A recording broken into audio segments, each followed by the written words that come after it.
Rejeté. Rejeté. Nous revenons à l'amendement de la ministre. Est-ce qu'il y a d'autres commentaires? S'il n'y a pas d'autres commentaires, est-ce que l'amendement de l'article 3 est adopté? Adopté. Nous revenons à l'article 3 tel qu'amendé.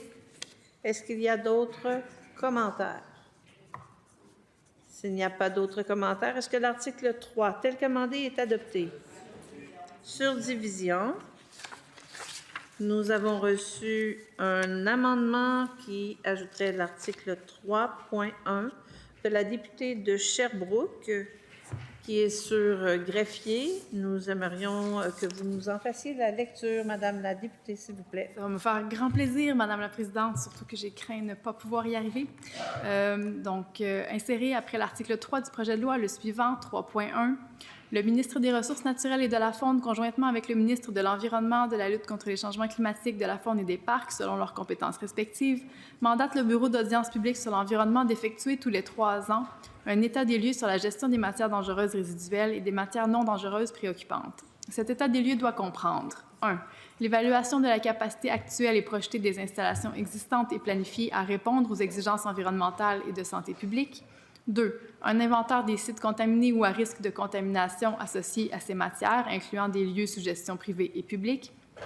3. Des orientations stratégiques visant à réduire à la source la production de telles matières, à améliorer leur traitement et à encadrer leur élimination de façon sécuritaire et durable. 4. Des analyses d'impact cumulatif de l'ensemble des sites d'entreposage de matières dangereuses sur la santé des populations avoisinantes, la qualité de l'eau, de l'air et des sols. 5. Toute autre information pertinente. Pour l'élaboration de ce rapport, le ministre doit tenir des consultations publiques incluant les communautés autochtones, les municipalités, les organismes environnementaux, les scientifiques et les citoyens, afin d'assurer la transparence et l'acceptabilité sociale. Et le ministre doit rendre public cet état des lieux au plus tard 60 jours suivant sa réception. Vous reconnaîtrez ici la préoccupation qu'on a énoncée depuis le début de ce dossier-là concernant l'absence d'état des lieux sur les matières dangereuses au Québec, une recommandation qui date de 2003 du BAP. Donc, on vient ici insérer un article qui vient imposer finalement cet état des lieux et puis une fréquence aussi de mise à jour de cet état des lieux. On estime que c'est nécessaire de faire cet exercice au Québec. On l'a fait récemment, d'ailleurs, pour les matières résiduelles ordinaires, si je peux dire. C'est un exercice qui avait été fait par le gouvernement. On les remercie. Par contre, les matières dangereuses méritent un même exercice. Et puis, la dernière fois que ça a été fait, c'est en 1990. On mérite assurément que ce soit fait plus souvent pour la qualité de notre environnement, mais également la santé de la population. Donc, c'est les arguments principaux que je défends là-dessus. Puis j'aimerais vraiment entendre la ministre à ce sujet-là parce que, au-delà du projet de loi qu'on fait en ce moment, le dossier des matières dangereuses, il dépasse Stablex, il dépasse le type de matière qui est reçu à Stablex. Et puis moi, ce que j'ai pas vu jusqu'à maintenant dans tout ce dossier-là, c'est une volonté d'agir de manière plus générale sur le dossier et à plus long terme également. Merci. Madame la ministre. Madame la Présidente, il s'est dit beaucoup de choses là, sur des demandes qui avaient été formulées en lien avec une analyse là, qui n'aurait pas été faite par le ministère de l'Environnement sur l'état de situation des portraits des matières dangereuses au Québec. J'invite les collègues à aller consulter le site du gouvernement, environnement.gouv.ca. Il y a un portrait des matières dangereuses résiduelles au Québec qui a été fait en 2021. Qui fait état des années antérieures pour vraiment faire un tour de roue sur... Puis là, je vais dans le résumé là, pour permettre aux collègues là, de prendre connaissance du document là, qu'on peut leur transmettre sans problème, qui est public sur le site du gouvernement, puis qui oblige... En fait, c'est un portrait provincial qui présente les résultats qui découlent de la compilation des données pour les années 2012 à 2018. Durant cette période, le ministère a reçu annuellement une moyenne de 338 bilans annuels de gestion des matières résiduelles, 157 rapports annuels de gestion des matières résiduelles. Alors, le document fait état de la méthodologie, les bilans, les rapports annuels qui ont été reçus, les matières produites au Québec, la gestion des matières dangereuses résiduelles au Québec, l'entreposage des matières dangereuses résiduelles, le transport des matières dangereuses résiduelles vers un lieu d'élimination. Alors, j'invite les collègues à consulter le document s'ils ont des souhaitent avoir des informations. Les équipes du ministère, ce sont des professionnels. Le ministre de l'Environnement a à cœur de s'assurer, lui aussi, de la gestion sécuritaire des matières résiduelles, comme notre gouvernement. Donc, cette analyse a été faite en 2021. Merci. Madame la députée de Sherbrooke. Comment la ministre explique à ce moment-ci que le BAP lui-même, en 2023, n'a pas considéré que cette analyse faite en 2021 était suffisante au point où il est allé dire que c'était impératif de faire un état des lieux sur les matières dangereuses au Québec, alors que 2 ans avant, ce document-là avait été produit? Madame la ministre. Je peux pas expliquer pourquoi le BAP n'en a pas tenu compte, mais c'est un document qui est public sur le site du gouvernement. Merci. Madame la députée. Et est-ce que ce document-là a servi à produire des orientations stratégiques pour mieux gérer les matières dangereuses au Québec? Madame la ministre. C'est un document qui alimente les réflexions stratégiques. Merci. Oui. Madame la députée. Est-ce qu'il existe un plan d'action pour la gestion des matières dangereuses au Québec?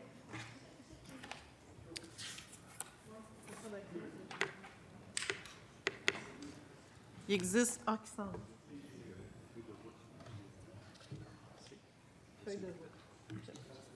Il y a une feuille de route sur l'économie circulaire qui est publique, là, j'imagine, sur le site également du ministère de l'Environnement, puis il y a un plan de mise en œuvre qui s'en vient également. Oui, bien, une feuille de route sur l'économie circulaire, moi, j'applaudis ça, Madame la Présidente. C'est certainement bienvenu. Par contre, pour les matières dangereuses, certaines peuvent peut-être être remises en valeur dans l'économie circulaire, mais assurément pas toutes. Donc, c'est pas la même chose, là. On peut pas répondre aux besoins d'un plan d'action sur les matières dangereuses en nous disant on a quelque chose pour pour l'économie circulaire. C'est pas la même chose. Merci. Commentaire? Bien, l'économie circulaire fait partie des solutions de la gestion des matières résiduelles. Je suis surprise, là, d'ailleurs, de la part de Québec solidaire de ne pas comprendre ça. D'ailleurs, il y a des déchets qui sont recyclés, qui peuvent être des minéraux, donc, et qui peuvent être considérés comme des matières dangereuses inorganiques. Donc, Madame la Présidente, on est un gouvernement responsable. On a mis en place ce portrait. On a fait une analyse et un portrait. Il y a des équipes du ministère qui font des analyses qui sont sérieuses. Fait que je tiens ici à rassurer autant les collègues que les Québécois. Merci. Bien, écoutez, Madame la Présidente, moi, je pense pas avoir à faire la démonstration qu'à Québec solidaire, on croit à l'économie circulaire, là. Assurément, je pense que c'est un lieu commun. Par contre, ce qui est très clair, c'est qu'il n'y a pas de plan d'action qui concerne les matières dangereuses en particulier. Puis ça, c'est pas moi qui le dis, là, c'est le BAP qui l'a dit en 2023. Donc, à moins qu'il y ait eu un plan d'action qui a été réalisé depuis 2023 et dont j'ai pas entendu parler, qui concerne spécifiquement les matières dangereuses, on n'est pas équipé de ça en ce moment au Québec. C'est ce qu'on déplore en ce moment. C'est la raison pour laquelle on dépose cet amendement. J'entends que la ministre s'estime satisfaite de ce qui existe actuellement. Pourtant, plusieurs groupes, là, plus quasiment plusieurs dizaines de groupes, j'oserais dire, sont venus demander que cet état des lieux soit fait. Donc, visiblement, s'il existe quelque chose à l'interne au ministère, on n'est pas les seuls à Québec solidaire à pas avoir assez d'informations pour considérer qu'on a ce qu'il faut entre les mains pour bien avancer, là. Énormément de groupes de la société civile sont venus nous dire qu'il manquait cet état des lieux.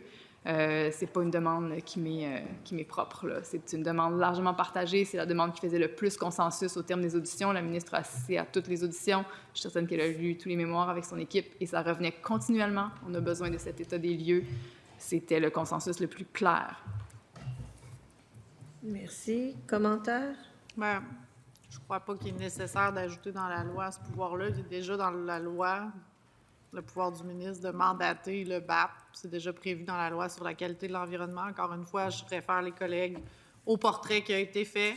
Puis ici, le projet de loi, c'est pour traiter de cette situation-là qui est exceptionnelle, considérant l'urgence et l'intérêt du Québec. Merci. D'autres commentaires? Est-ce qu'il y a des commentaires? Oui, Madame la députée Demeslisle, pardon. Merci, Madame la Présidente. Évidemment, j'appuie l'amendement proposé par la collègue, la députée de Sherbrooke. La ministre nous a référé à un portrait qui a été fait en 2021 sur les résidus ultimes. J'aimerais savoir si ce portrait décrit exactement là, toutes les matières générées au Québec, les matières dangereuses résiduelles. Puis si oui, j'aimerais bien savoir où je peux le trouver dans le rapport. Madame la ministre? Ben, le rapport est en ligne, Madame la Présidente. Je pense que la collègue peut aller le consulter. Oui, bien, je l'ai consulté puis je ne l'ai pas trouvé. Donc, je ne pense pas que ça a été fait. C'est un portrait plutôt générique, alors que le BAP, ce qu'il demandait en 2023, c'est que le gouvernement dispose d'un portrait complet et fiable des matières résiduelles dangereuses générées au Québec, afin d'être en mesure d'identifier les besoins relatifs à leur traitement et leur élimination. Bien, on peut peut-être regarder ensemble si vous souhaitez le document, là, mais moi, ici, je vois un portrait assez exhaustif. Là, le nombre annuel moyen de bilan de gestion des matières résiduelles par région, par type d'activité avec le code de secteur d'activité économique, les industries, le type d'industrie, le nombre par région, le nombre, la quantité là, est là. Donc, tu sais, je pense que vous avez l'information. Je ne pense pas que c'est l'objectif aujourd'hui de regarder le rapport ensemble, Madame la Présidente. Il y a des informations, on est transparent, tout ça est en ligne, là. Fait que je vous invite à les consulter. Je pense qu'on n'a pas aujourd'hui la nécessité d'adopter cet amendement-là. Pourtant, on sait qu'il y a un seuil de déclaration des matières résiduelles dangereuses. Il y a un seuil et il y a une multitude d'entreprises qui génèrent des matières résiduelles dangereuses qui n'atteignent pas ce seuil et qui ne sont pas listées nulle part. Et c'est d'ailleurs pourquoi le BAP avait conclu dans son rapport que le ministère de l'Environnement n'avait pas les données détaillées pour chaque entreprise. Il ne les a pas parce qu'ils ne sont pas obligés, les entreprises actuellement, de les dévoiler. Puis ça, d'ailleurs, on en a discuté lors des échanges en consultation particulière. Ce n'est pas nouveau, là, ce que je vous dis là. Donc, il manque de l'information et c'est ça que la collègue propose, que ce portrait complet soit fait. Merci. Madame la ministre?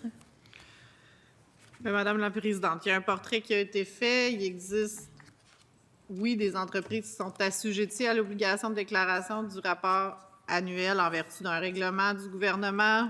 Là, aujourd'hui, on est là pour éviter un bris de service. On a un projet de loi important. Ce n'est pas l'objet du projet de loi. Donc, je vous invite à avancer. Oui, bien, je veux juste souligner que la ministre confirme qu'il y a des entreprises qui ne sont pas assujetties à la déclaration et qui sont donc complètement ignorées présentement. On ignore complètement. D'ailleurs, je serais curieuse de savoir sur les 600 clients de Stablex, il y en a combien qui ont été répertoriés dans le bilan de 2021, mais je soupçonne qu'il y en a une multitude qui n'avaient pas à le déclarer. Merci. D'autres commentaires sur l'amendement de l'article 3.1? S'il n'y a pas d'autres... Oui, Madame la députée de Sherbrooke. Là, je demanderai le vote par appel nominal.